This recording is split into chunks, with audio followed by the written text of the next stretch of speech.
Before the pandemic, TfL had managed to reduce the amount of industrial action strikes by more than 70% by talking and working hard with our trade unions. Our trade unions did a brilliant job, not just during the pandemic, keeping our city running, but also in the last few years reducing more than £1 billion from TfL's budget.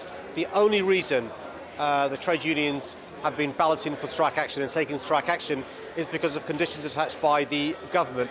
I think the way to respond to our nurses, to our ambulance workers, to our transport workers is to negotiate, not to change the law and legislate. And what I'm hoping that ASLIF do and RMT do is talk to TfL. There are no changes to any pensions. What I'm hoping the government's going to do is to negotiate rather than legislate. Just a year and a half, 2 years ago, the government was saying to clap for our carers, and now they're legislating to be able to sack these same carers. It's ridiculous. In my view, this legislation won't improve industrial relations. It won't reduce industrial action.